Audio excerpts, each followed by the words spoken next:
Basis 24, Part 7. With co-researcher Kathy Morgan, we travelled to St. Ives to see the now returned from the United States, James Casbolt. We wanted to find out what happened, why he had returned, and how was he in general, because James was angry and not in a happy state. Part of this interview has been aired already, and it caused great offence to some of the individuals concerned. I have taken considerable thought about publishing this interview in its entirety, and I've decided to do so because subsequently James has since been sentenced to a very long period of time in jail, 12 years, and it's only 12 years in jail because he admitted to blackmail and other charges which he subsequently committed after this interview. I realize that Max and Lorien and Sarah were all grown up in this particular subject. This is uncomfortable. This was a very uncomfortable time for everybody. But because James is in jail for that length of time, I believe that it would be wrong to cut those remarks out. Lorien and Max and Sarah have made subsequent statements. Max and Sarah made a very courageous statement on stage at the second Basis Project Conference this year, 2015. It is to understand the turnaround that Max has done based on a wider perspective that I'm keeping James's hurtful remarks in on this edit. James has just returned from being thrown out of the family home. Considerable discord has happened, obviously. A lot of things have been said, and a lot of things were to soon be done. James had already stated to some of his other colleagues before he went to the United States that if it was necessary for him to go to jail, he would go to jail. Now, I also recorded the day before his first main appearance in court, where the charges of blackmail were added to those charges, which are publishing indecent photographs and a number of things. I had to go to the police and report James for serious statements that he made. Crucially, this was shortly after this interview. He appeared in person for the very first time in public and repeated many of the things which he says now in this interview to those in public. As a consequence to that, I reported him to the police here in Devizes, and that report became classified.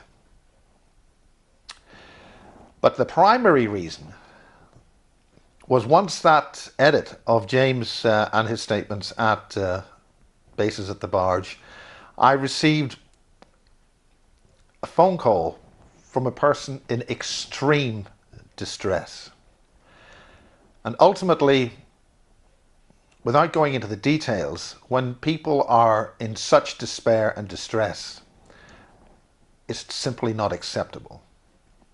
In this business, people can say one thing and say another, and we can bruise egos and we can say all sorts of things. And ultimately, on one level, we can take these sort of things on the chin. We're grown up and we're adults. But when it leads to such extreme distress, it's just plain wrong, and those individuals are not able to defend themselves.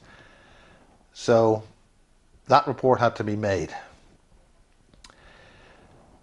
So here we have Basis 24, and not 34, as I keep saying on camera, with James Casbolt as he declines after his traumatic and very seriously damaging time in the United States, and his return to England, and ultimately his passage to jail. which is covered in separate interviews and basis updates, which will not be added on this report.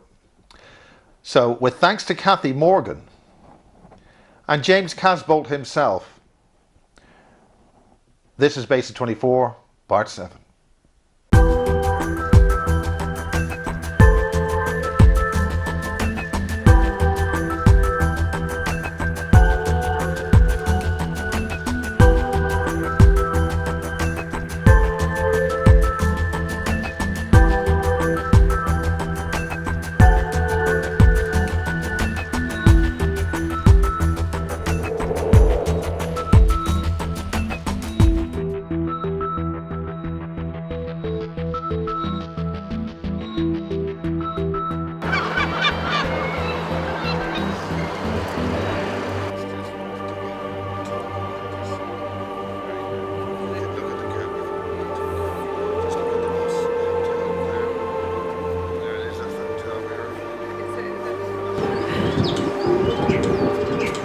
Kathy, we're on a mission. What on earth are we doing in Western Supermare? Well, Miles are on a mission to try and get to the bottom of what's going on, clear the air with anyone who may have become affected by a certain situation that seems to be upsetting people. You're allowed to say his name. What on earth, what brings you to have an interest in James Casbolt? Well, I've never actually met him, but I have spoken to him on the phone a few times, and I feel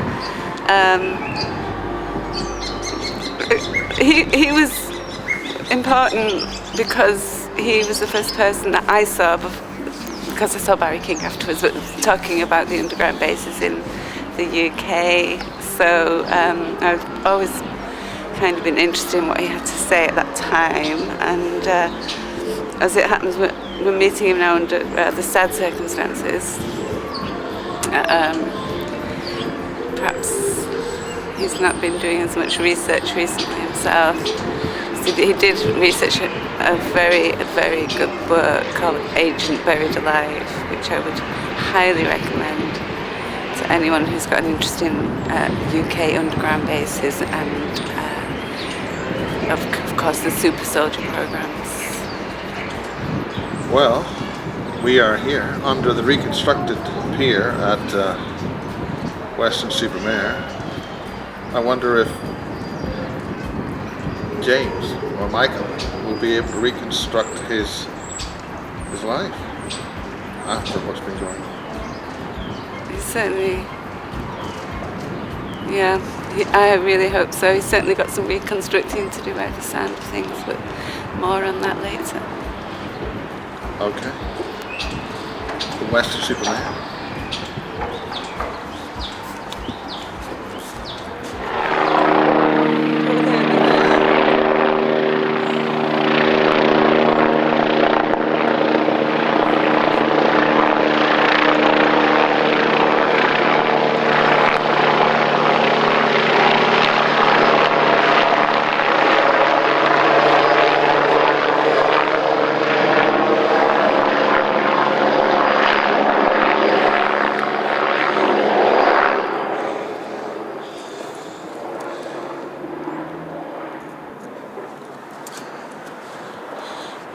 Well, Kathy, do you think the interdimensional spacecraft and the helicopters taking pictures of us by sheer coincidence? Goodness knows what else he's got to look The at. second sweep that came over there. Yeah, on this beach, on this empty beach. I'm just curious.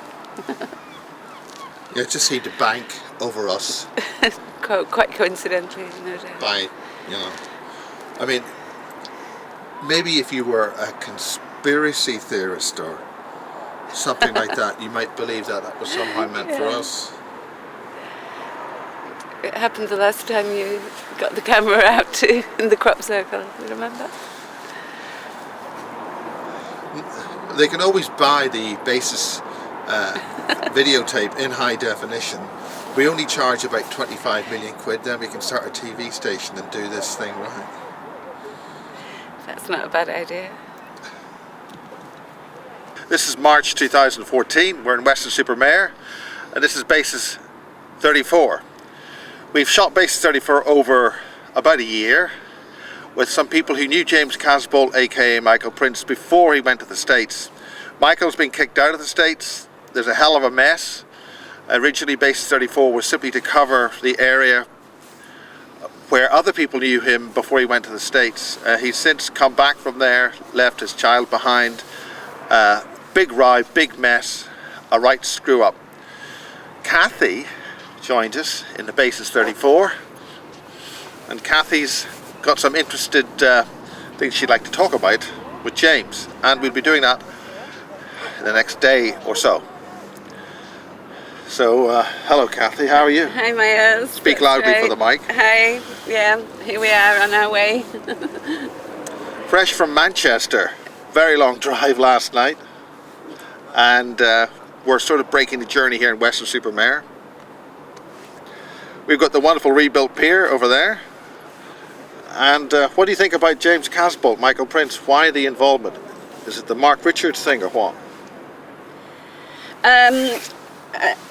Hold on, right. Mark Richards has got a lot of parallels. His life has got a lot of parallels with James Casbolt.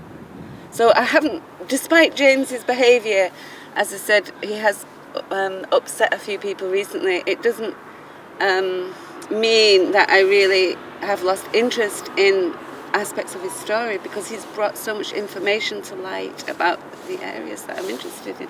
So part of the mission is to pursue that research, really. But the other part is to just make contact. I think we want to make contact and see what's going on. Well, this is what we call the annoying shot that the BBC keeps doing. One person doesn't speak and just looks, what's he doing there? And the other person says something interesting. So we'll focus in on something interesting. So what's the connection with Rudloe Manor? Okay, well, we're going to talk to James about Rudloe Manor.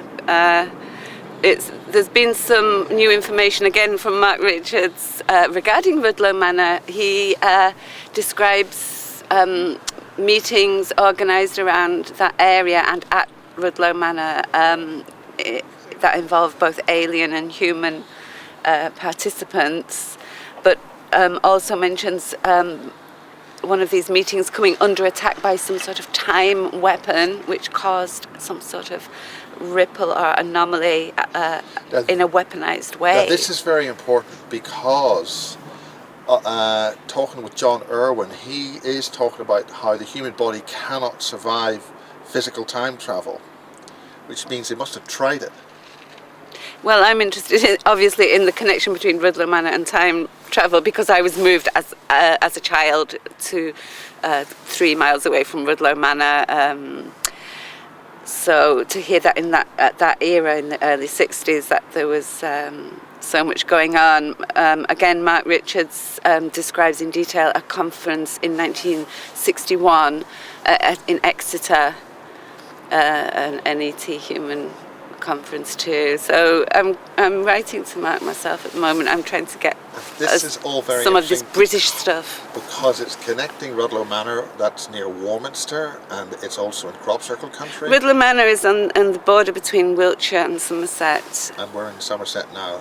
The Atlantic Ocean behind us, the Irish Sea actually behind us, but also the location that we're going to is where Lisa Williams from Basis 1 lives, and she hasn't wanted to appear on camera really since Basis 2, but we hope to be talking to her, and also Jan Rodrigo, who came the whole way from Cornwall to speak to me last year, and also the Grid Keeper. Very good. And we'll all feature this on Basis 34. And your brilliant work, Kathy.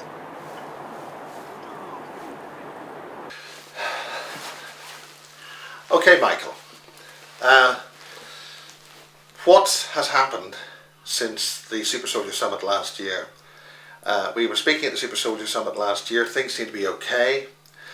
Then there was a thing called a mass abduction. Do we want to talk from there on about the mass abduction of my lab? Because there's some other people talking about that. How much of this is baloney? How much of this is made up? How much is this marketing for Lorien? God bless her, but it's a good story. Not really, God bless her. But okay, so what's your view on that? Well, the mass abduction, that was the trigger event that caused all hell to break loose, basically. Now, you're saying, and other people are saying I was involved with that. I have no memory of that whatsoever, okay? Yeah. But I did, there was something I did personally, Right. which somebody else, which I won't mention, noticed had happened.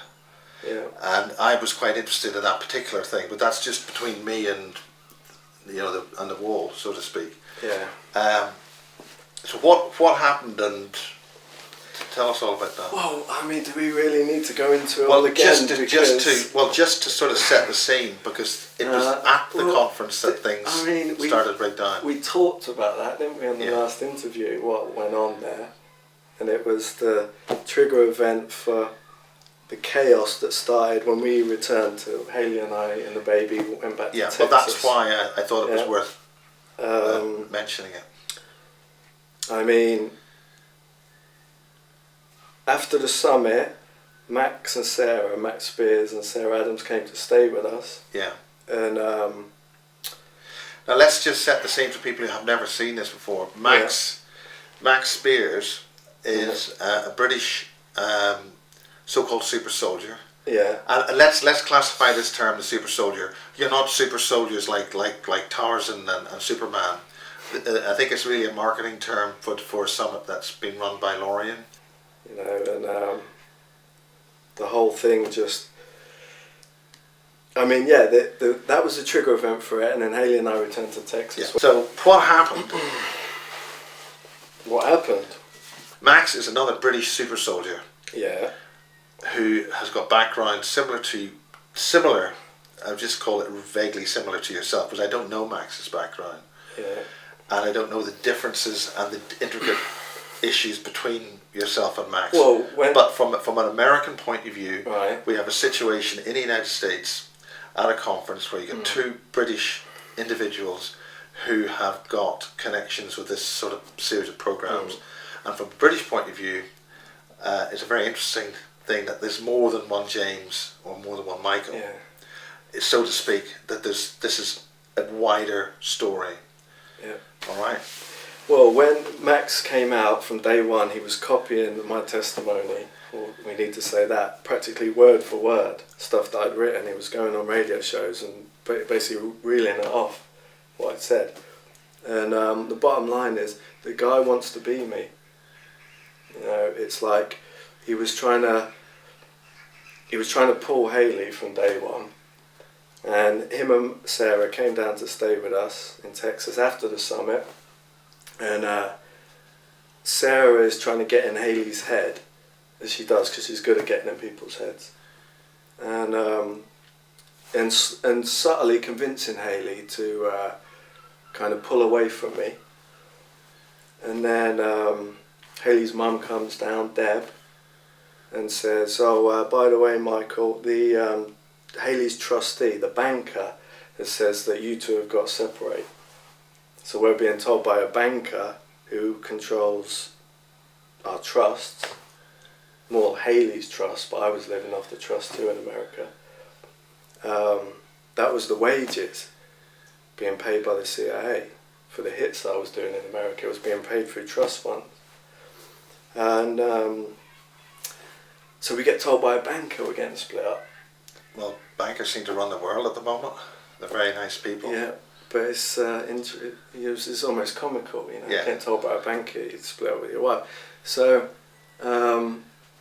Deb says, she says, you'll get 75 grand prenup and then you're on your own. But don't worry about it because you got a watch out of it. That's what she said, because I got a Rolex watch.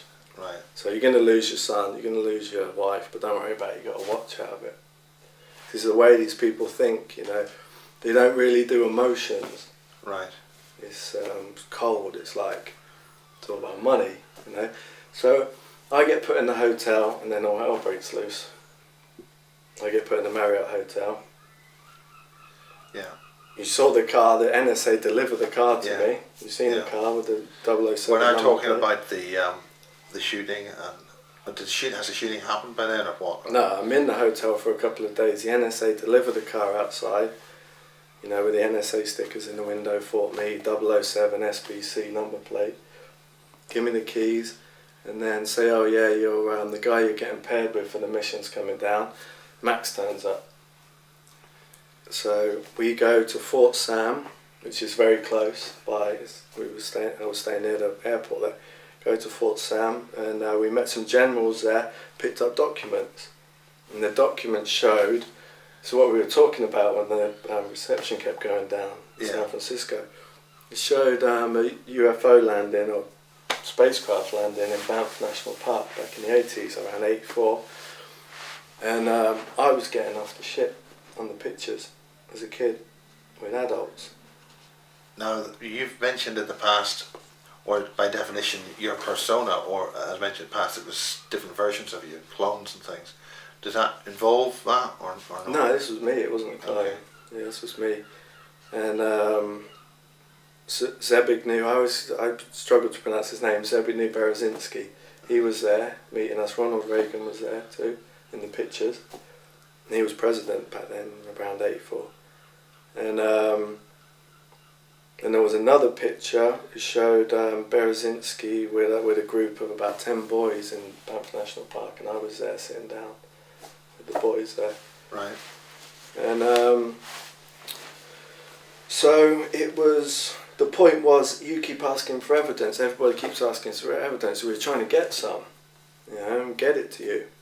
So we go there, and then we drive back. The documents are there, sitting in the car park, chatting, waiting for the guy to come pick up the documents. And Max pulls out a little pistol like this, and he doesn't go like this. He just aims it like this from his waist, bang, and just shoots me in the head with it. Now, this is when the believability, I mean, you get shot in the head, but where's the evidence for, I mean, shoot the blood or whatever? No scars, nothing, no marks.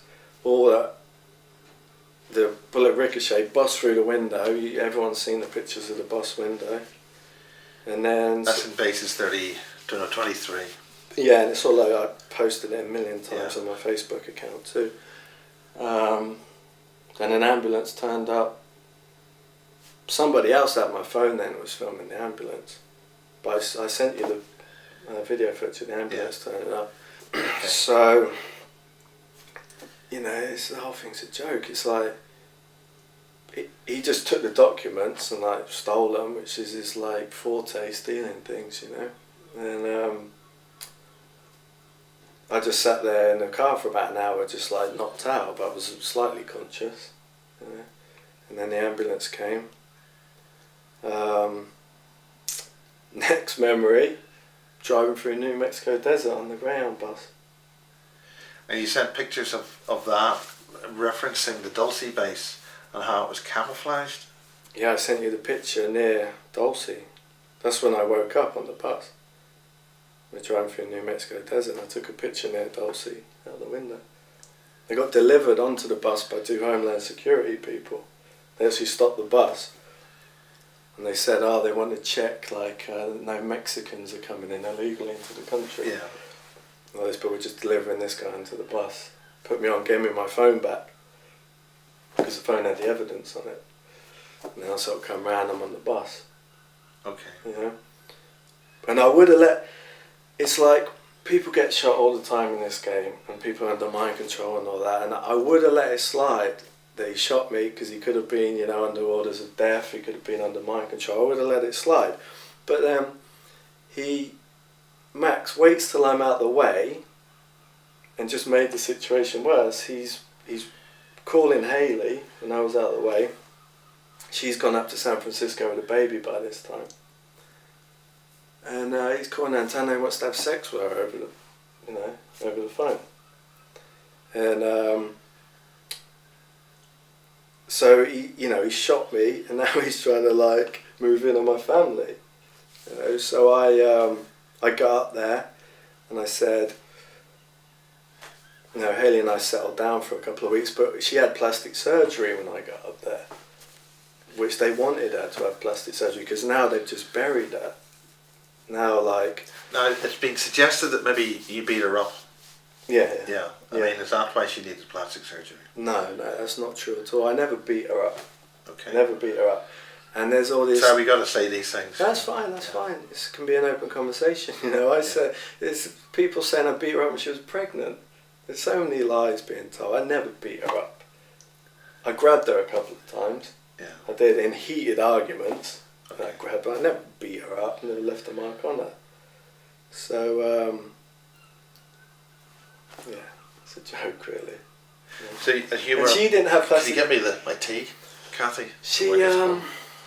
The reason she had plastic surgery, the official reason, was she had a nose job. Yeah. Because she didn't want to be. She says her nose is like her dad's nose.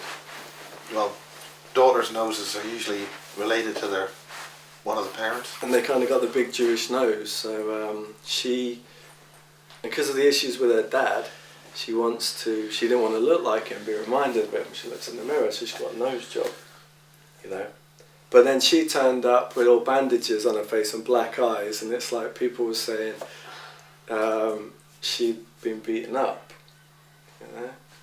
So then Max comes, he's calling her, saying he wants to have sex with her. So I get there, I nursed her for about 2 weeks. She was black and blue after the surgery. Looked after her. And every day we're having she must be getting about 15 texts a day from Max, about 15 texts a day from Sarah too, from Sarah Adams.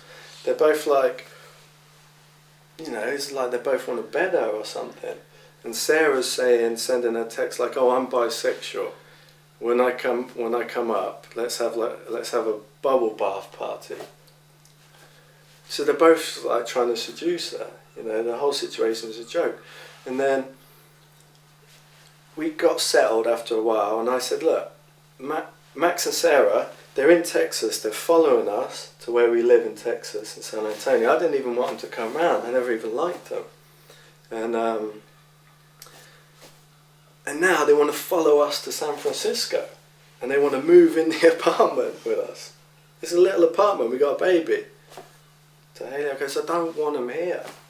We've had marital problems. We need to sort this out. I don't want them here." So she called Max and was like, "I've been talking to Michael, and there's not really enough room here. I'm trying to sort our marriage out." So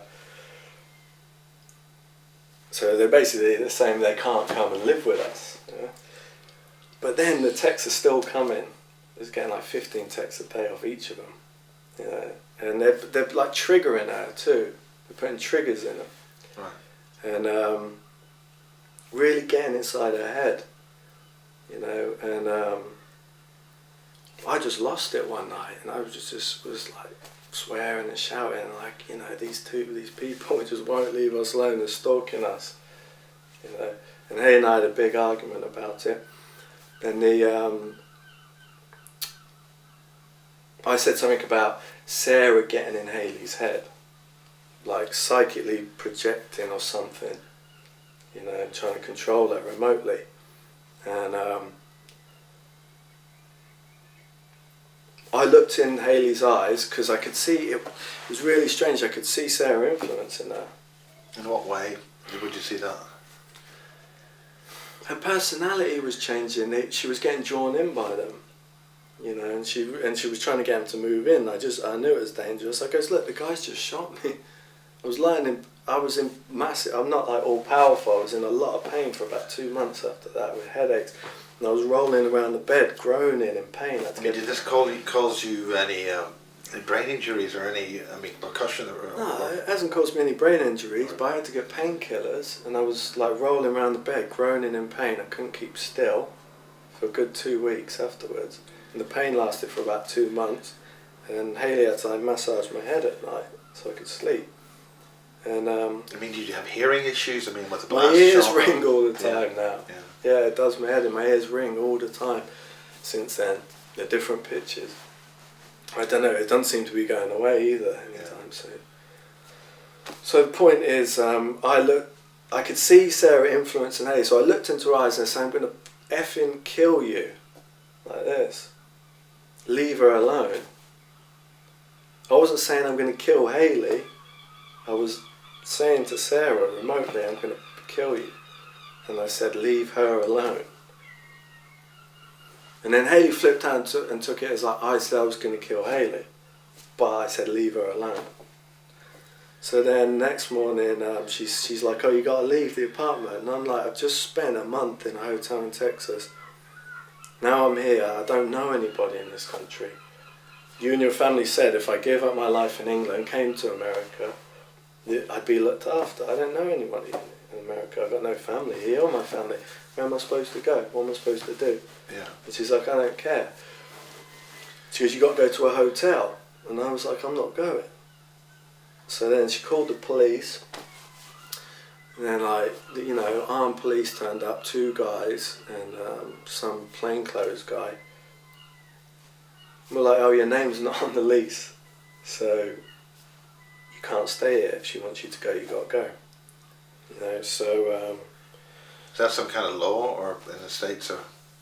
I don't know. It's like if your name's not on the lease of a place, I don't think you've got any legal rights to be there. Yeah. You know? And Hayley's mum had me taken off the lease because she knew they were going to trigger Hayley to try and kick me out again. So Hayley's mum contacted the landlord and had my name taken off the lease because all this was planned. You know, it was like military strategies, like playing chess. And so the police turned up and they're like, you can either go to a hotel if you pay for it or you can go to a homeless shelter with all the junkies in San Francisco. And Hayley was like to the policeman, oh, I like the sounds of the homeless shelter. This was obviously Which is quite funny, really. It's quite funny, but it's obviously not the kind of experience you want to go through too often. No, so ended up in a hotel room for another month, in a little dark, damp hotel room.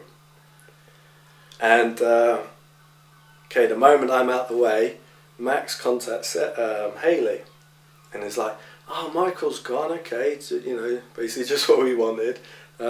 If you let me move into the apartment, I'll get." He said, "I'll get a job in a heartbeat. Just like let's move into the apartment." Like this. So Hayley, I'm like walking down Sausalito, the seafront, and I see Hayley sitting on the bench, and she's talking. And she looks at me, and she just looks at me with this most evil, guilty grin on her face. And she's talking to Max on the phone. You know, and it's all being planned, right? I'm going to the hotel. They're getting moved in. And so I sat in the hotel.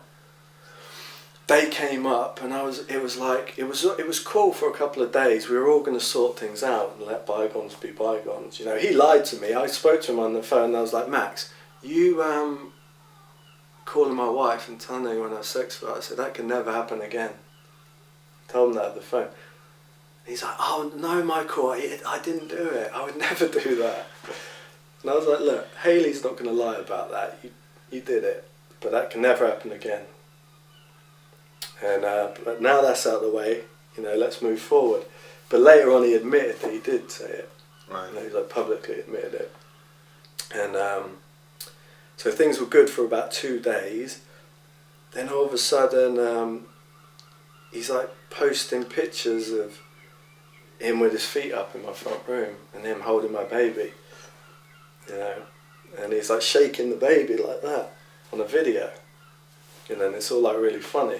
And I'm sat in the hotel room, you know, so that was when I thought, no, this has gone too far now. And I started to post on Facebook what had happened, what was going on, then all hell broke loose. Yeah. So you're referring to the naked pictures of Hayley and stuff, are you saying that? No, the naked pictures didn't happen until I got back to England. That's when I... So what actually happened then? How do you get back to England then? Well, there was like a second trigger event. I ended up in hospital, in a Marin County hospital, like on a hospital gurney bed, with all IV drips in my arms, with 2 police guarding the bed. And I was just like shot away. You know, they put me in there for like massive stomach pain, and they kept giving me morphine. It wasn't doing anything. They gave me like 4 lots of it. It wasn't doing anything. I mean, sometimes morphine with some people doesn't do anything more than after a certain level. So then they had to give me heroin, or they call it Dilaudid or something in America. And they gave me that. That didn't really do anything either. So and then they kind of kept me in there. They gave me loads of scans and things. But when I got close to the machines, all the MRI machines shut down. So they had to like, take me to a different floor or something. And there was 2 police guarding the bed. I got photographs of it, me on the bed with the IV lines in, and 2 police guarding it. And it was only when I got back to England I started to settle down. Have you been forcibly excluded from the United States? I mean, yeah, I'm banned from America. If I set foot in the States, I'll be arrested. Yep. I've got a warrant, extradition warrant out for me by all the national police. Not to be extradited from England, but it doesn't matter what state I go into, I'll be extradited to California to stand trial. For? Well, I haven't done anything. Well, what's the charge? What do you want to say? Putting naked pictures of Hayley on the internet. You know? And I had to do that because I had to bring a lot of attention to the case to keep her in Dresden safe. Because her dad's trying to get her murdered. He's been trying to do it for years. Right. And he's trying to get her murdered before she like hits 30 and now starts to remember what he's done to her. You know, he's obviously, everyone knows he's been involved with incest, abusing her since she was like 5. You know, she was like drawing pictures of. These are allegations, obviously, that we. Well, she was drawing pictures of little girls giving guys blowjobs when she was 5. Like, I mean, there's where's already a 5-year-old see that? Ambitions that she's part of the Monarch program, or of course, something like that. Yeah, I mean, she's from the same area as Cathy O'Brien. She's Gerald Ford. You know, she was modelling his dresses on stage, Betty Ford's dresses, for slave auctions where she was being bought, where other slaves were being sold. You know, she's got pictures of that. Her granddad was really close friends with Gerald Ford. Her dad is Hank Meyer, Meijer. He's the co-chairman of the Gerald Ford Presidential Foundation. You can go on the website, see his name, and then you see the trustee officers. You've got Kissinger, Rumsfeld, Cheney. Well, I mean, we're talking about the Monarch program, which is very well described in the book Transformation of America. Which was that was going on with her, Cathy O'Brien in Muskegon, with Gerald Ford. It's just near Grand Rapids where we lived. But like Hank's psychologist told Hank and Deb to walk around the house naked when she was growing up to try and disguise the incest, what was going on. And she was, you know, they was all having sex every afternoon, her, Hayley and Hank. And she's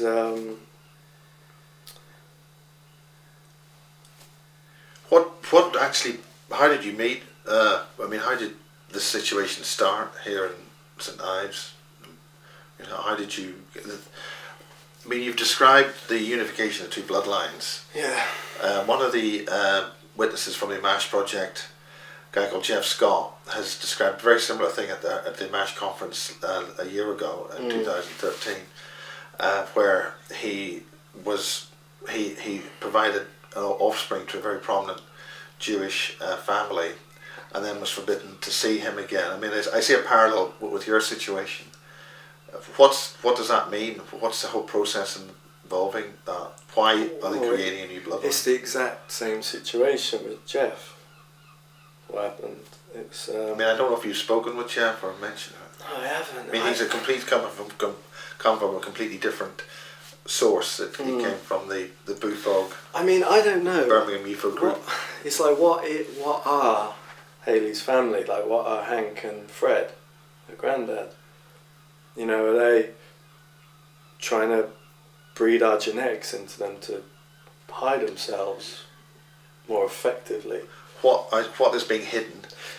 Well, there's a perfect example of that on Facebook. Posted a picture because Fred died a couple of years back, and I think he was 91, the granddad. He was like the 49th richest man in America, billionaire, on the Forbes list. And it's got a picture of it. He's got his arm around his wife, and his hand has changed into this horrible claw thing, and it's just disgusting.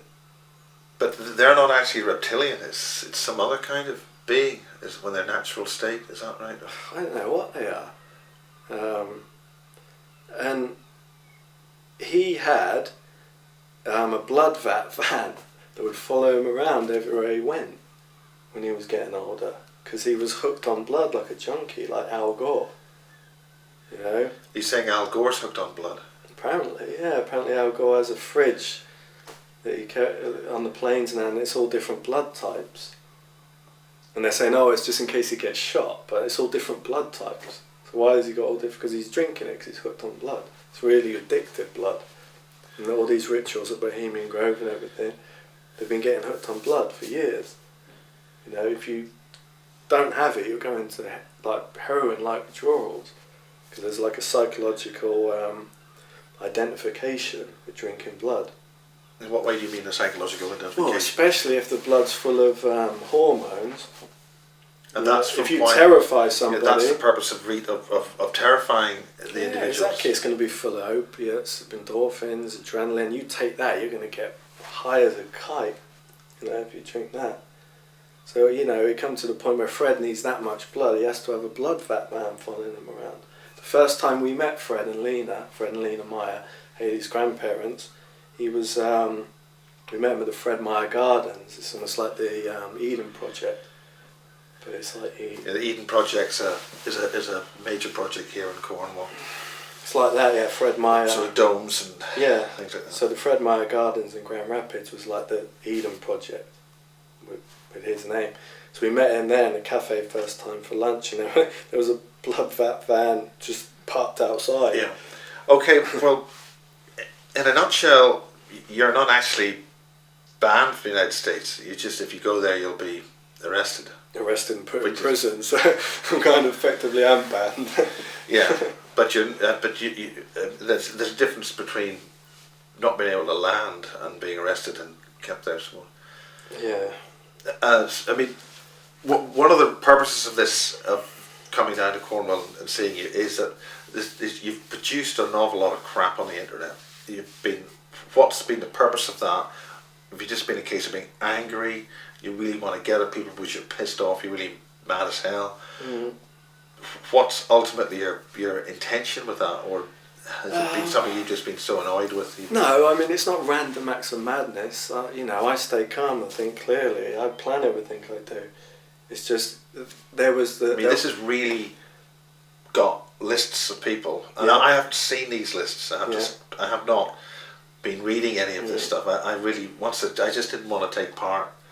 Okay, so I don't really know what's being published, so I'm sort of doing this in the blind a little bit.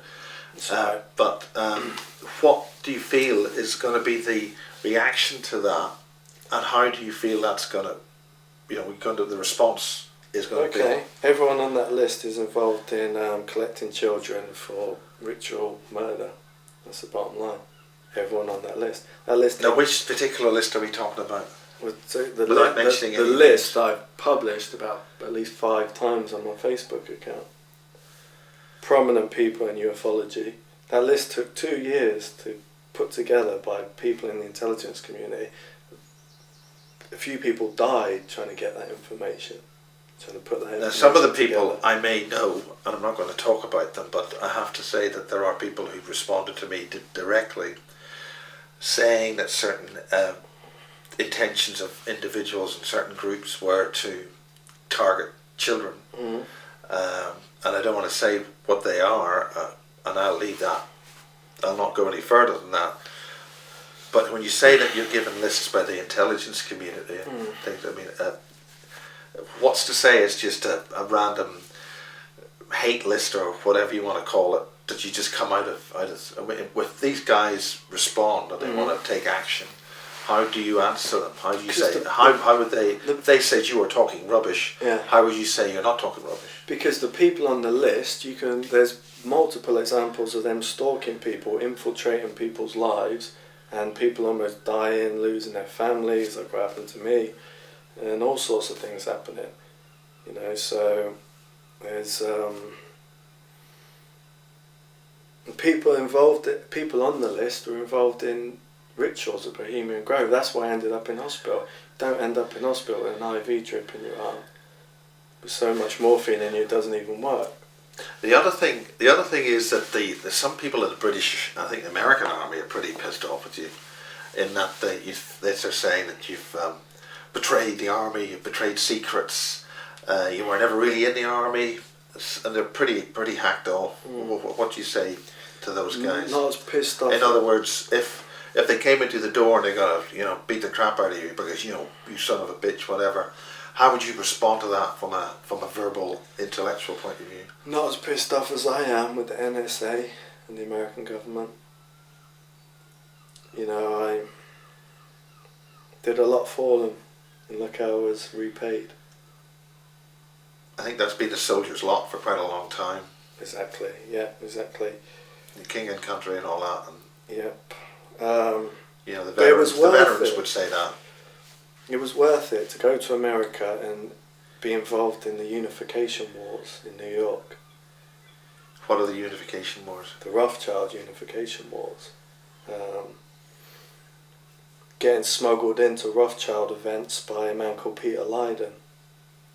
There's pictures of him on my Facebook account too, as Princess Diana's cousin. He was a friend of Haley and I and her mother. And he was the one who took us to the museum, got the gem out for me. And he was just on us, bang. He's like, yeah, we want to invite you to this event, this event, this event. I mean, who was taking all those pictures of you in the army? I mean, people are saying you're not holding the gun right, you weren't really in the army, you just had... just other soldiers. Yeah.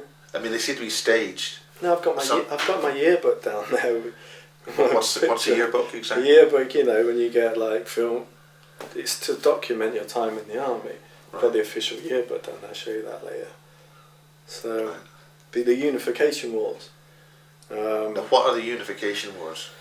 Just getting smuggled into Rothschild events and shooting them in the face. With guns? By Heckler and Koch's and Smith and Wesson pistols. Basically. How do you get in? It's not rocket science. I mean, it's one thing getting in. You need somebody to not smuggle you in, but you need a guy to get in, and that was Peter Leiden. He's Princess Diana's cousin, one of the Churchill Spencers, and. So you're saying that you got in and you shot Rothschilds? Yeah. And you got away with it, and they're not going to feel a bit annoyed and come round and do you in. They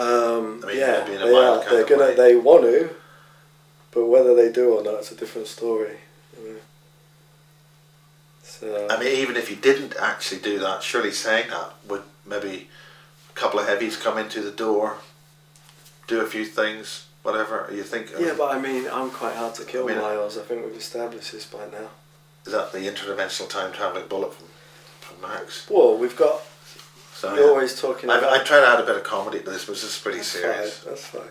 You always want evidence, okay? So I'm terrible. I'm really terrible. Yeah, I want actual physical evidence. I want that interdimensional time traveling bullet. And well, let's give you some evidence then, Miles. Okay, we got the one of the guys posted a comment, I think, under the video, where it was a Daily Mail article or something. Oh, we're going all over the place here, different subjects bouncing on it. But anyway, and it shows they're saying they're trying to develop bulletproof skin for soldiers. Yeah. And it's some kind of, did you know about it? Ghost spider weave, they weave under the skin. Yeah. And they showed video of it. Yeah. of them building the skin and. Talking about spiders, an individual I was talking to at the Probe conference. Oh, by the way, Sam sends his regards from the Probe That's conference. good, yeah. He's worked very hard to keep a very good conference going in Lytham St Anne's or St Anne's on Sea. We had another spider report. What about these time-travelling diamond spiders from Mars or Venus or whatever? Well, let's stick to one subject. Yeah, well, you mentioned spiders. We'll talk about that later. Skin. Got so much to talk about. Okay, Yeah. bulletproof skin. So they showed the bullets going into it and it wasn't going through. But my case, there's a picture of me with no t-shirt on, and it's been run through a photograph enhancer. It's only just come out the last couple of days. It's all, do you know what Enochian angelic scroll is? We've heard a little bit about that. The weird symbols. Well, on the basis that we haven't, could you tell people what that is? It's like ancient symbols, like Sumeria. It's supposed to be the language of the angels or something. It's all these strange symbols. So anyway, run the picture through an This enhancer. is from the Book of Enoch, is that right? Book of Enoch. Yeah. Books of Enoch. I don't think the symbols are actually in the Book of Enoch, but there's a whole alphabet of them. Yeah. I'm not an expert on that. Yeah. Anyway, my skin is engraved with hundreds of them. They look like carvings or brands that have been put in. Right. And on the picture is, like I say, it's enhanced. There's not really any skin there. It's just a patchwork of angelic symbols, just from here to about here. We got those. You can really see them really clearly.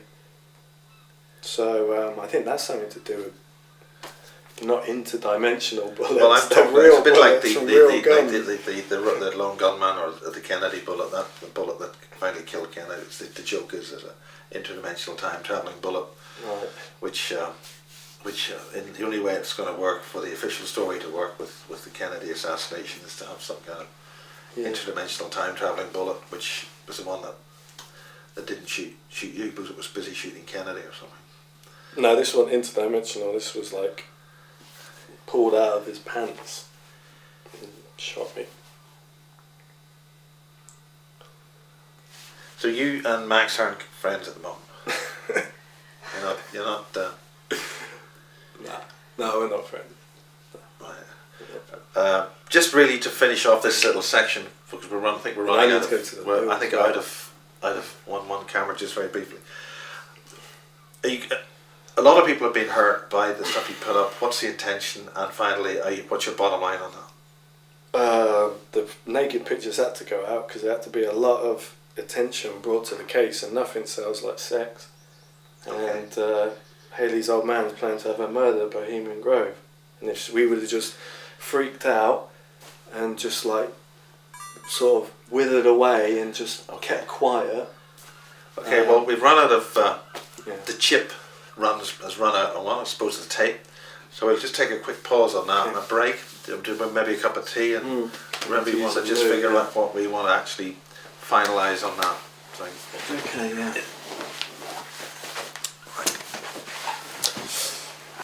Okay, Michael, let's address in simple terms all this stuff that you've just done. There's a lot of people who are screaming blue murder about being featured. What's your actual statement and justification for putting those people on those lists or that list and saying what you've said? You were saying a few things off camera. Yeah, it's a controversial list.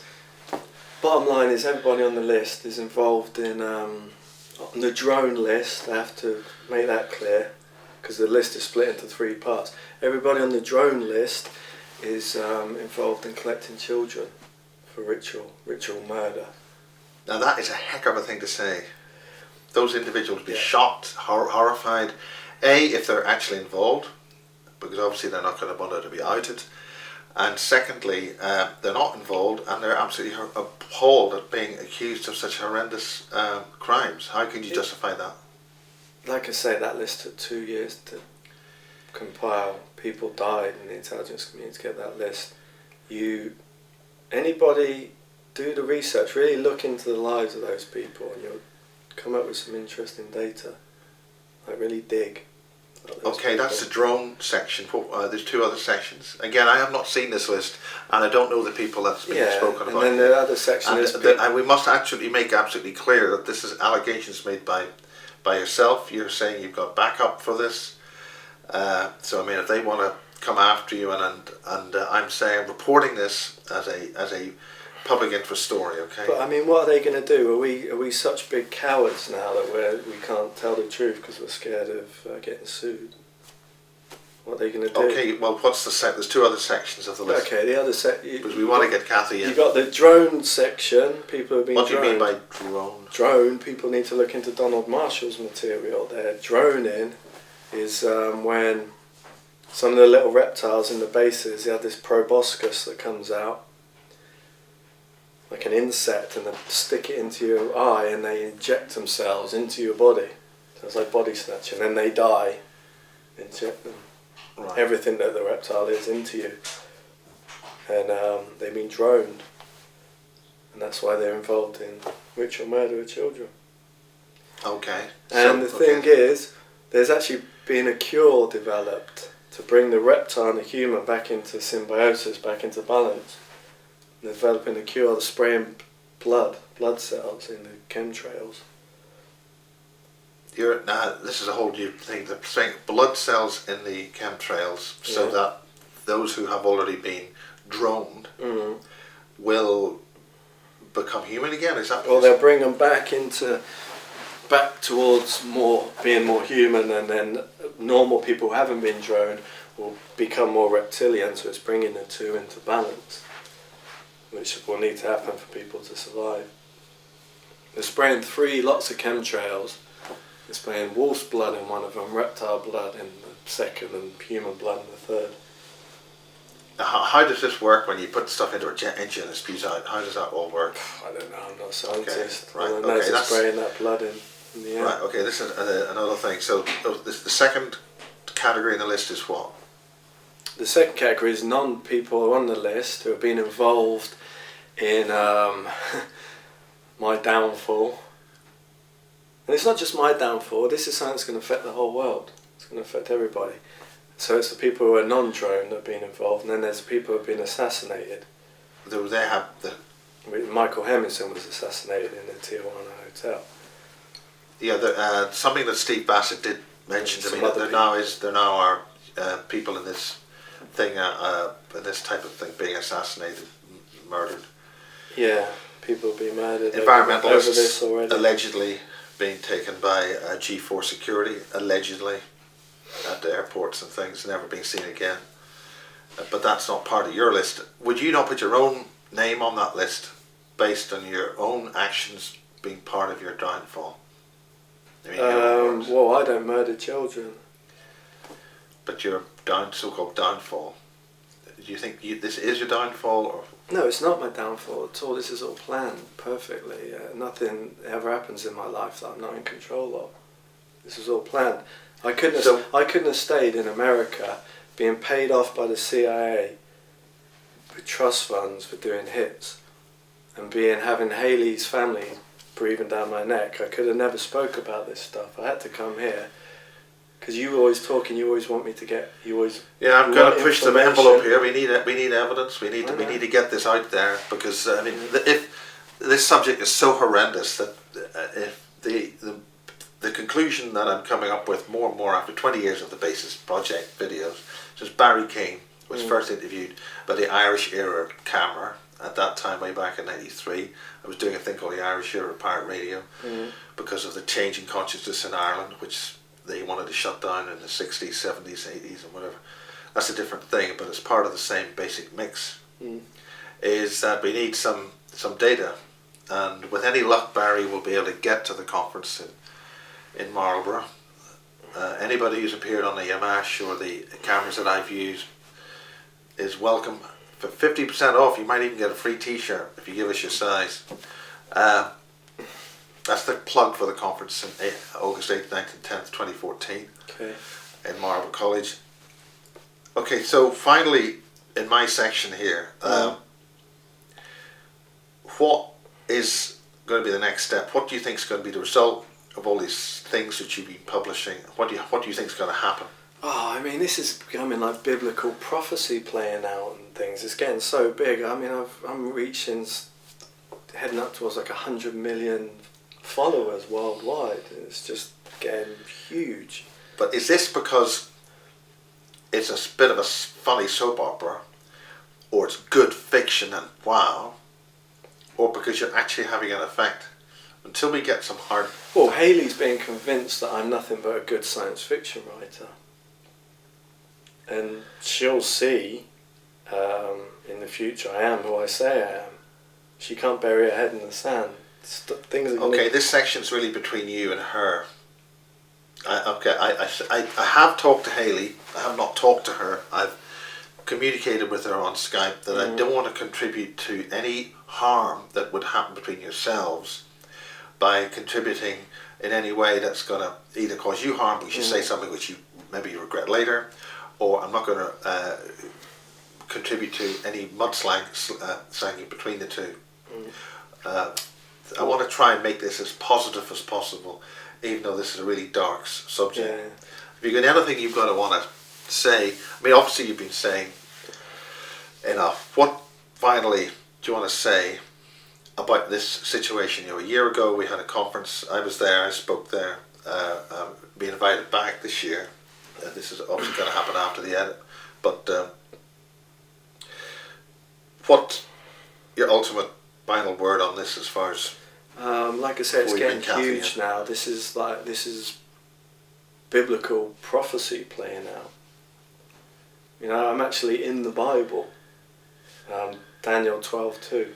Now we're getting a little bit like David Shaler here and David Icke. It's. Are we going? I mean, David Icke said did all this when he said he was.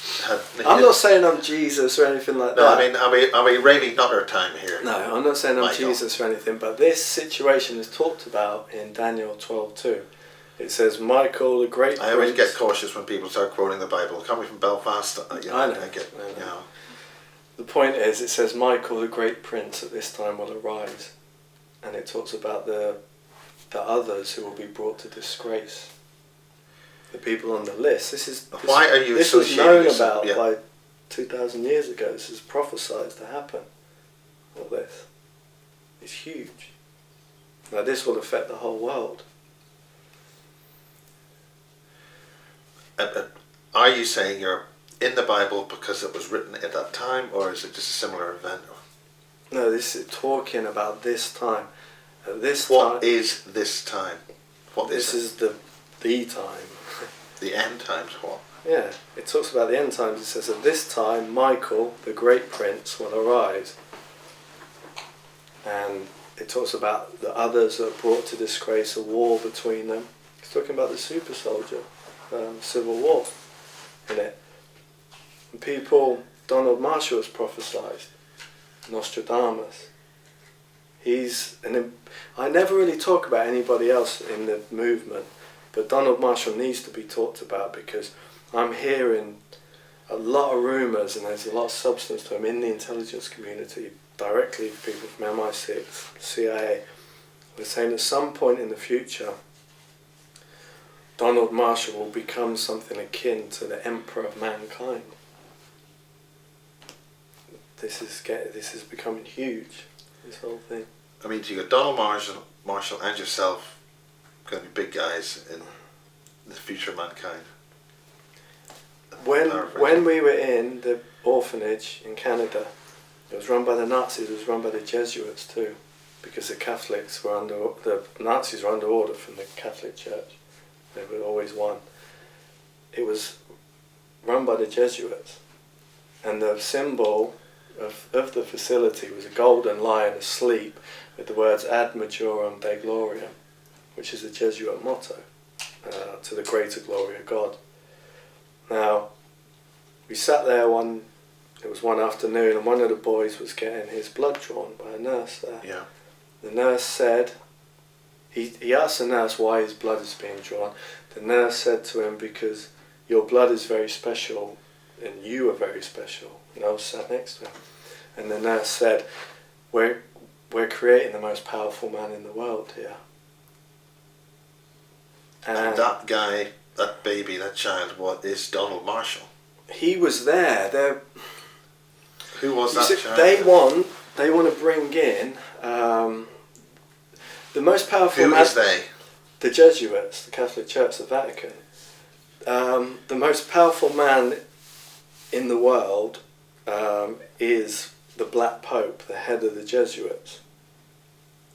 Now, they wanted to install the Black Pope. They wanted to pick one of the children and install the final Pope, which is prophesied. His name's Peter Romanus. He's prophesied as the final Pope. He's going to be the Black Pope and the head of the Jesuits. They were trying to move that person into place, and this is all where it's heading. The unification wars were just the beginning of that. And I'm an ordained priest. I was ordained as a priest on Fort Leonard Wood military base, in the military arm of one of the churches there. And I've got all my priesthood paperwork. I was ordained to the office of priest.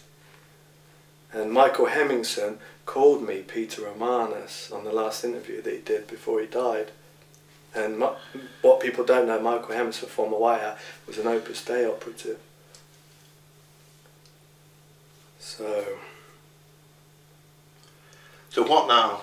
Where is Michael Prince, aka the James Casbolt? I mean, what's the next step? Where do we see the story going from here? Opus Dei operatives are being sent into America now to take care of certain things as we speak. And it's to do with the list again. Opus Dei operatives, they wear cilice. You know what? You're familiar with a cilice? Yeah. A cilice is it's like a self-mutilation. It's like a belt that you wear around your neck, and around your leg, and it's got spikes on the inside. And you pull it. They have to wear it 2 hours a day, and it's self-mutilation. And they also have to whip themselves and carve themselves. In Opus Dei, they do it. A lot of the Opus Dei members in Ireland do this, because a lot of the Opus Dei members are suicide soldiers. They will have a target, go in there and blow themselves up, and that's why they're doing the self-torture. They're getting ready to do that, and they've been doing, for years. Do we have any evidence of that? Has it started, or is it happening, or what? You mean of actual suicide bombers? I mean, this is obviously a very serious terrorist level threat. Some people would argue. But they believe they'll be resurrected if they do that. So this is a Christian type of suicide bomber that's going to go into places and blow themselves up. Yeah, exactly. And they're building an underground chamber down there. As you can see, I've posted a lot of pictures of it as it's being developed on Facebook. You got a lot of underground caves below here. You got an underground river that runs underneath it. Now we're in St Ives, and this is very rocky terrain. It's very granite. Lots of right beside the Irish Sea. The coast here is just the Irish Sea. And out the back, you got the biggest trees in St Ives. So there's a cave system. They've hollowed it out, and they've actually built an underground chamber below the flat, and it's for Opus Dei rituals. It's actually been built by Opus Dei. You can see all the big concrete block girder they've laid across it. So they're tunnelling into this.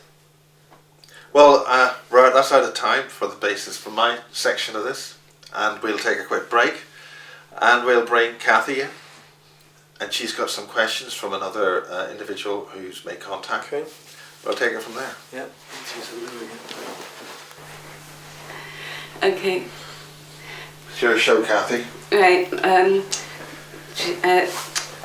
Michael, I was really interested when you mentioned about Opus Dei running operations, and I would like to ask you in a minute about the Rothschild events, but before that, on a personal research level, because I went to a school myself that was run by Jesuit nuns, and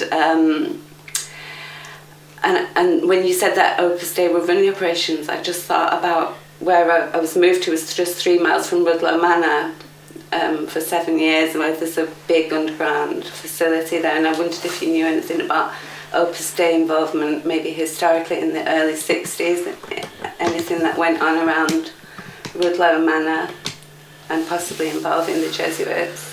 I know that's a lot to throw at you there. I'm not I'm not really too familiar with Rudloe Manor, and I'm not really too familiar with stuff that went on back in the 60s either. Sure. Well, they're both military arms of the Vatican, Jesuits and Opus Dei. Right, well, there's this, a set of nuns called the Carmelite nuns, and they're called the handmaidens of the Jesuits. And when my sister was born, a Carmelite nun visited my mum and told her what to name her. Right. It's kind of weird, you know, so I'm just putting these pieces together. Yeah. But Rudloe Manor, the only thing is that Mark Richards was around Rudloe Manor and in Rudloe Manor in the early 60s.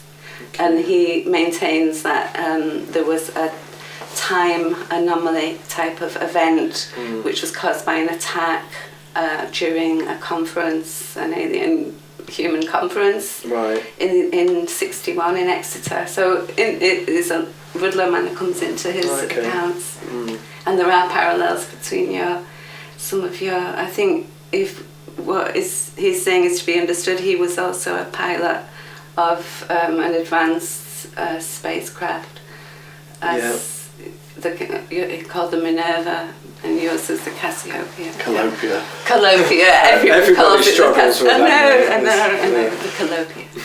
Yeah. So that was one thing I was interested in, and so you, Fritz Springmeier actually said that the Jesuits run a network of mind control. They basically run the mind control network on a local basis in England and internationally. Yeah, well, the White Pope, the official Pope, is actually controlled by the Black Pope, and the Black Pope is the head of the Jesuits. Yeah. Is the Black Pope's more of like a sort of a bit of a rude nickname. His official title is Father General, I think. But he's the most powerful man in the world. Him and his 6 generals, the Black Pope, control the Vatican and control the White Pope. And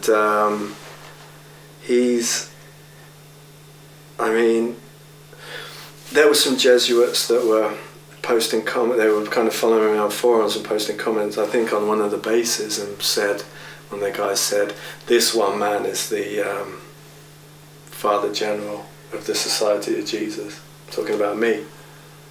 And the Society of Jesus is the official name of them. They're not actually called the Jesuits, called the Society of Jesus. That's their proper official term, official name, Society of Jesus, yeah. But like I say, the Jesuit orphanage in Canada, Nazis in the Catholic Church, they were trying to groom the final Pope at some point in the future, trying to groom the Black Pope. He's also known as Peter Romanus, or Peter the Roman, in prophecy. Right. So, and they were trying to, like the nurse said, they were trying to create the most powerful man in the world there. Yeah, so they're very much involved in the New World Order and Illuminati agenda, would you say? So this is what I was interested in, the position, because there seems to be warring factions, the Rothschilds and the Opus Dei attacking. Opus Dei were attacking the Rothschilds. Right. Yeah, in that situation. And presumably there's another faction too, at least. Others. It pretty much been broken off into those 2 factions. If we talk about Mars, it's basically the Nazis versus the Jews again. Right. Because the whole Catholic Church, that's the whole it, Nazi element. Basically, that's it, polarises into that. Pretty much, yeah. And then the 2 bloodlines brought together, the sort of the prince and the princess, Mary and Haley having the baby, was to bring them together and create that symbol. Right. The swastika and the Star of David. Right. So... Right, and talking about prophecy, you were saying about Daniel 2. Daniel 12:2, I think it is. Was it? Michael the Great Prince, and it just reminded me, actually, when you said it, I wasn't going to ask you, but it reminded me of that prophecy that's been going round, that somebody passed from me to you, and then there seems to be a lot of stuff in that applies to you, although it was given to somebody else who feels that, well, I wonder what your opinion was. I think he feels that he might have been one of the 42 himself, children.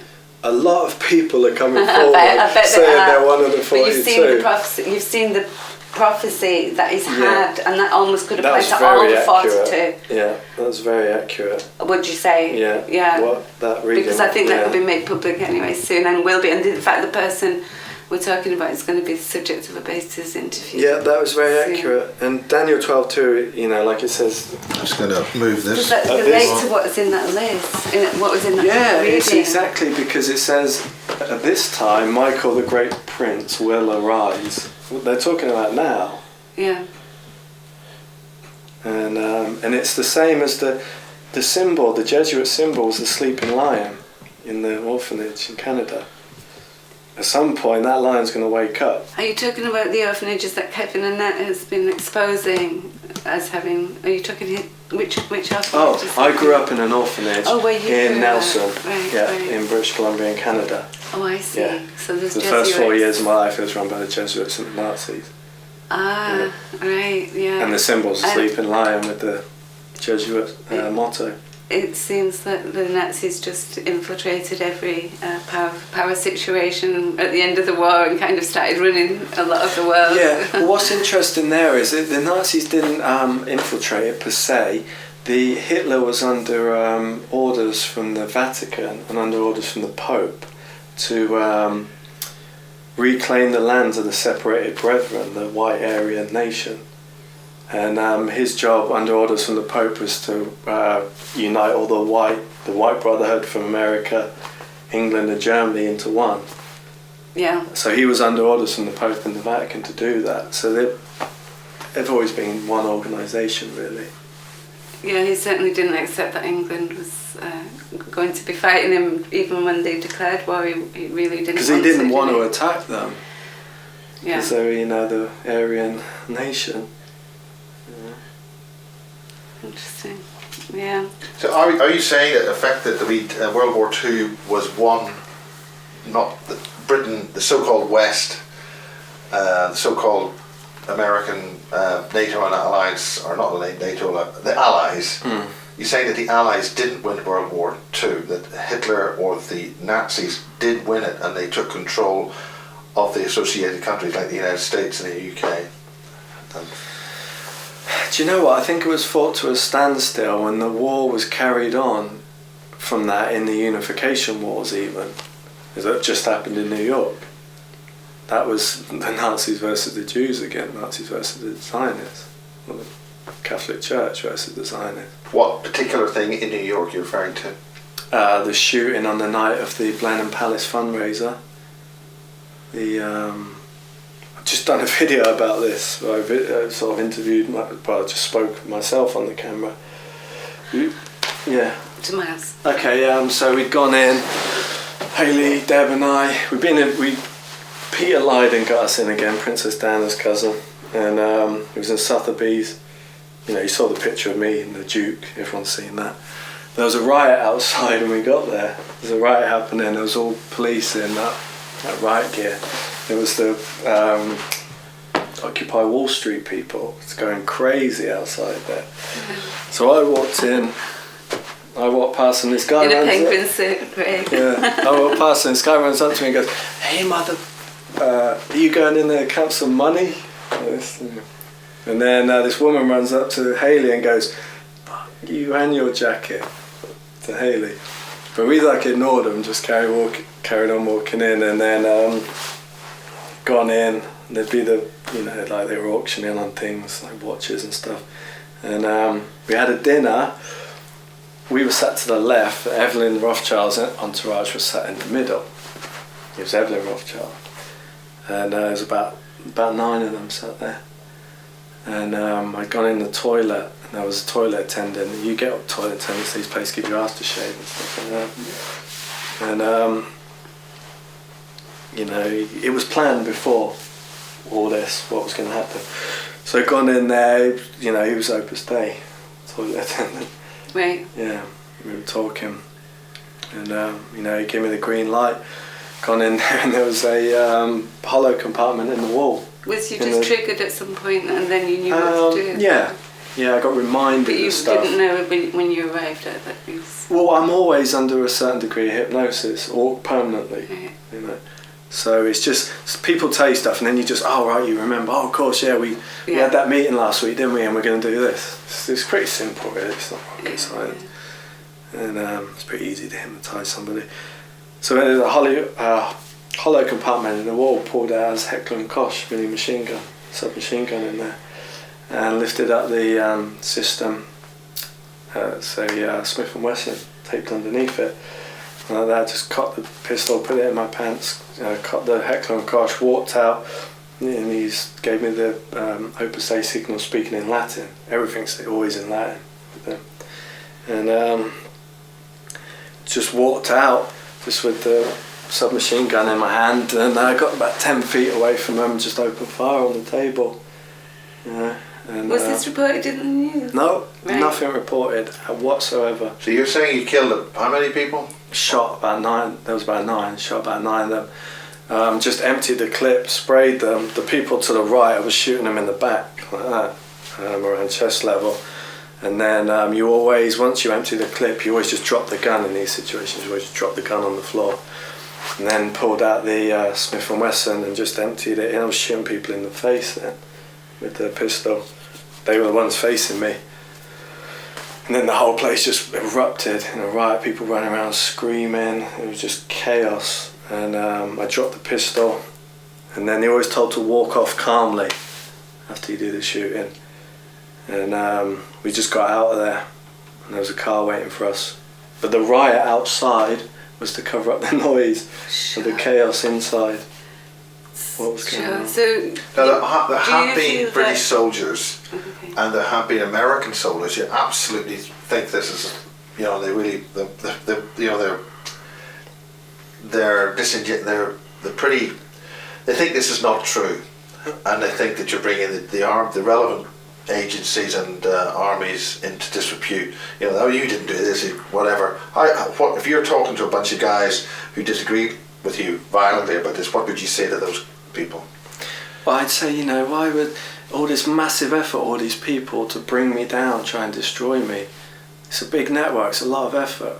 Why, if I haven't done anything, why bother doing all that? I've lost everything. I'm sat here with no money. And more importantly, I sat here with no family. And it's because it's revenge, because of what I've done. But I knew it would happen. I knew there'd be fallout. Okay, so. But the war's just beginning, Miles. So, obviously, there's, in a sense, even only metaphorically, a war, there's evil and dark forces and those that are struggling to bring the light, the sides in the war. But would you say that you were an unwilling participant for a particular side? Because would you recognise either of those sides? I mean, you're working for the Opus Dei against the Rothschilds. I mean, as a hired hand, presumably you don't want to further their causes as such. I mean, are you an unwitting participant, if you like? Is it something that you can't resist?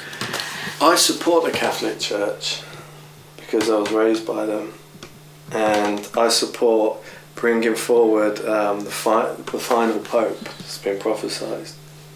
I see. So you do. I support you support Peter Romanus. I support bringing him out because he can't. You know, the joke Pope. It's like Stan Laurel. The new Pope, Francis I. Okay, I didn't look into it. Well, he's called the joke Pope. It's like the Pope's supposed to have charisma, and I was brought up Catholic too. And he's just, you know, that's what he's called, the joke Pope, because he's not the real Pope. The whole Catholic Church, the whole world is waiting for Peter the Roman, Peter Romanus. And he's going to be the final Pope.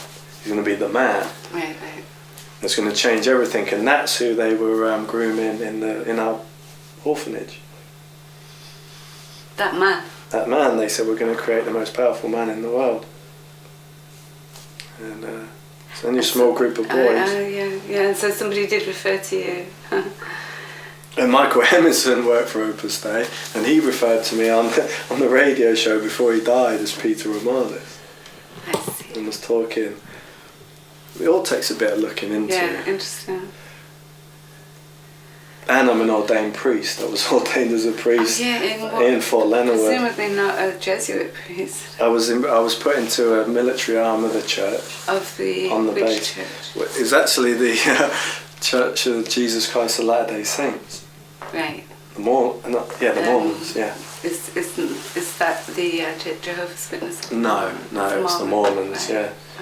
I was ordained as a priest in there, and that was a stepping stone to have credibility with the Catholic Church. At some point in the future. So it's not like I'm done. They're developing you in a kind of spiritual sense as well as it's not even really spiritual. It's just like it's kind of military and political. Right. You know, it's just like Donald Marshall talked about this. They needed a strong leader to talk humanity in the public through a alien body snatching crisis. They need to, which is happening now. They needed someone to come in and talk everyone through it so people don't freak out and say, it's okay, it is under control, we'll handle this. And this is what's happening now. But it's not like, I'm not done now. It's not like, oh, all this has happened, I'm finished. It's just the beginning. Sure. So. Yeah, sure, because people waking up, well, myself, I'm a good example because I saw your stuff and I thought, something really weird had happened. I hadn't even looked into my background, but when I saw you, I looked, and there was loads of weird stuff. Being visited by a doctor every 3 months, when up to the age of 4, for a supposed survey that nobody else got. You know, some bits and bobs, moved down to the thumb, and a light coming in the window, feeling like I was being examined, blah, blah, blah. All that business, all the usual signs. But it was your stuff that made me think England, because I'd just seen it as a distance, something that was going on in the States before that I saw you, and you was talking about England. So. Yeah.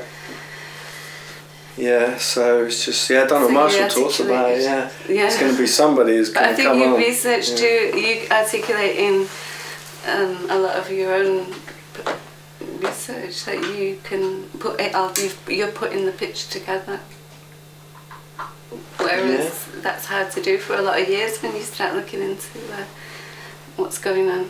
So you are speaking out in those ways for sure, I can see right now. Yeah, and this is just the beginning, because I have to start speaking at conferences so people can see me and talk to me and know that I'm not lying. Can't keep posting stuff on Facebook. It's like, you can, but it doesn't come across properly in text. People need to see you like we're doing now. Yeah. Well, I think that would be really great. Yeah, a good way to get it all out there. Do you have any further questions, Kathy, you want to ask that you have a list of? Shall I? Well, this is. I mean, like, we've got about 25 minutes left. Just These will be posed by just somebody else. Right. Okay.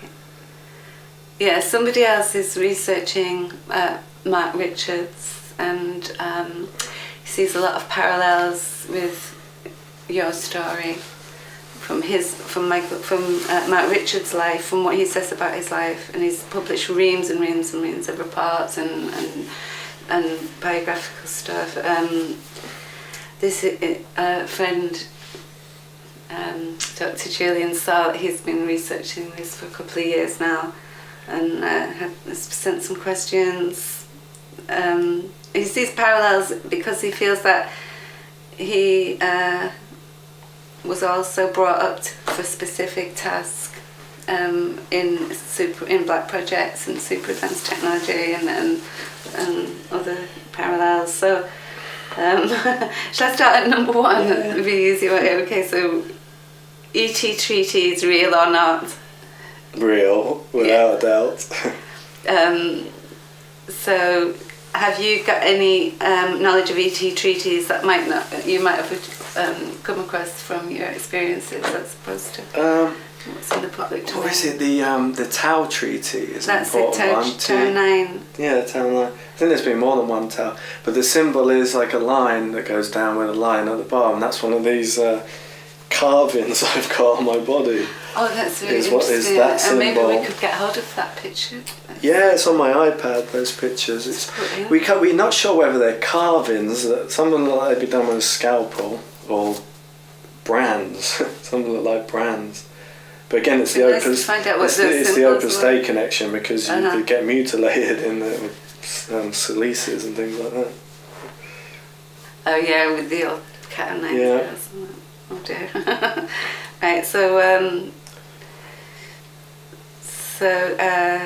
let's see. The rest of the next 5 questions are about the treaty I told you about. So I won't go into that just now. The Houston, unless you do know anything more about it, the 1934 not- treaty. Don't have any more information. Okay. What else have we got here now?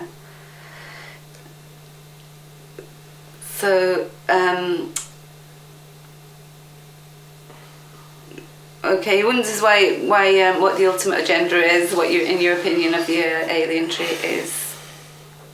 So, I suppose in light of what we've just been talking about, where do Opus Dei and the aliens fit? Are they on the opposing side?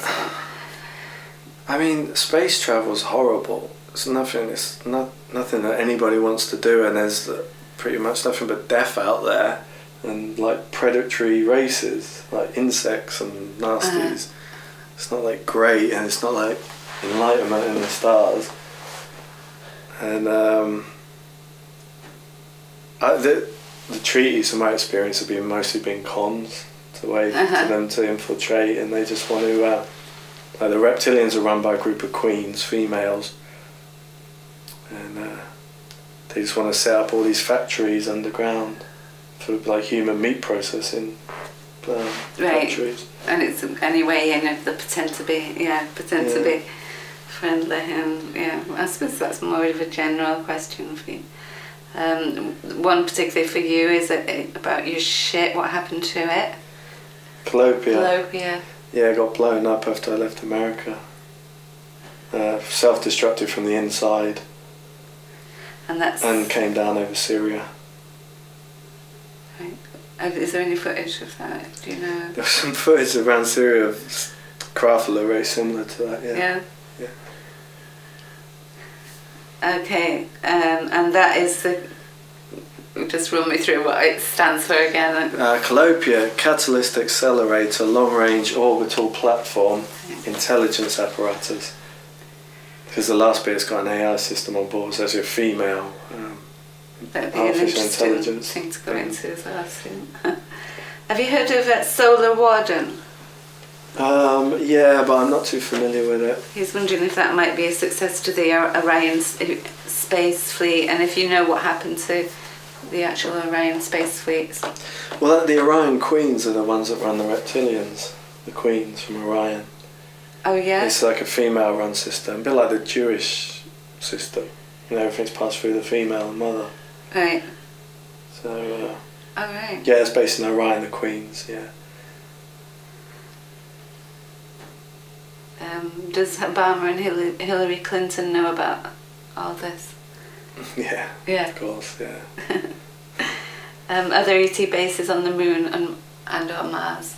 Yeah, dark side of the moon, Nazi base, Clavius, and dark side of the moon. Yeah, Mars. Mars is like when you go to Mars, it's like Arizona. Exactly like Arizona, and there's all like holiday apartments there and things. For like billionaires. Brilliant. You could take people to Mars and tell them they were in Arizona, they wouldn't know the difference. Yeah. I've heard that said before somewhere too.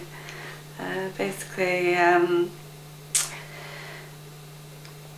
do you know anything about, is there a timeline for disclosure? I think this is it. It's sort of like being left to us to do. It's like they shut down the Ministry of Defence, didn't they? And then Guy did all the phone calls to Miles. So, didn't they, Miles? Something like that? So it looks like it's down to us. Yeah, we've got to do it. Yeah. You see these questions, each empower one the is an people. hour split. I mean, talking really. They're such wide questions, so That's right. I'm putting you on the spot here. So are the stargates all over the planet? Yeah. And are they fixed or temporary? Well, there's a sea gate out near the drop zone here. Oh, yeah. I want to take you out there tomorrow Yeah. to near the cliffs and explain it all, the setup. But yeah, under the sea too, yeah, like a mile off the coast And there. is that a permanent one? Yeah, permanent. I'll tell you all about it tomorrow when I take you out there. Yeah. And I think that's about it really. Was the Montauk, was the Philadelphia experiment what started everything in terms of UFOs? In other words, did it create a rift and allow... The gate that brought them in, Yeah. I think it was important. I thought the German stuff did that in the 30s. Yeah, I think there were some major events, trigger events. I think the whole Philadelphia They thought- thing was one of them. They thought they got a spacecraft to take them flying somewhere, but they actually were given a Trojan horse. Yeah, I Some heard people that. have said that. I mean, Yeah. I mean, I'm not too sure about that, such a long time ago. I don't really know what I've done in the last few years since I was a kid. Sure, well thanks for that. And I didn't know what those questions were going to be myself. That's fine.